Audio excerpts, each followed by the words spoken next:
Ne pirmą dešimtį vargonininkas Girėnas Povilionis įėjęs į Vilniaus Bernardinų bažnyčią grįžteli atgal į 3 amžių skaičiuojančius bažnyčios vargonus ir nepaliauja tikėti, daugiau nei 60 metų tylintis vargonai vieną dieną vėl sudrebins šią šventovę. Kaip matote, būklė yra avarinė ir tokia būklė yra jau ne vieną dešimtmetį ir ta idėja restauruoti, rekonstruoti, atkurti, kad vėl sugaustų šitie unikalūs vargonai jau manyje knibžda daugiau nei 15 metų. Pašnekovo teigimu, praeitie Lietuvos bažnyčios neįsivaizduotos be vargoninės muzikos, o lietuviški vargonai iki šiol visame pasaulyje garsėja savo autentiškumu.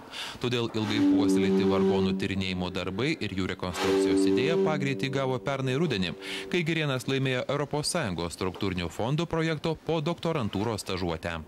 Manau, kad daugeliui jaunų mokslininkų toks postdoko stipendijos paskatinimas yra puikus šansas save realizuoti ir tęsti mokslinius darbus po doktorantūros studijų.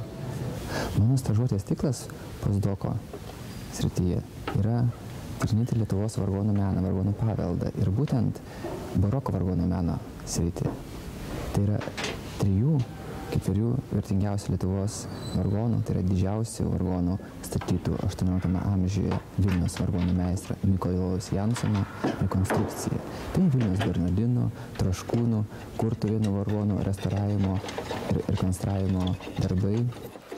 Antrus metus rengiamo konkurso nugalėtojai 50 doktorantūros studijas baigusių jaunųjų mokslininkų 2 metus gauna mokslininko stažuotojo algą, lėšų komandiruotėms stažuotėms užsienio mokslo centruose. Taip pat skiriamos lėšos institucijai stažuotojo pareigybę išlaikyti.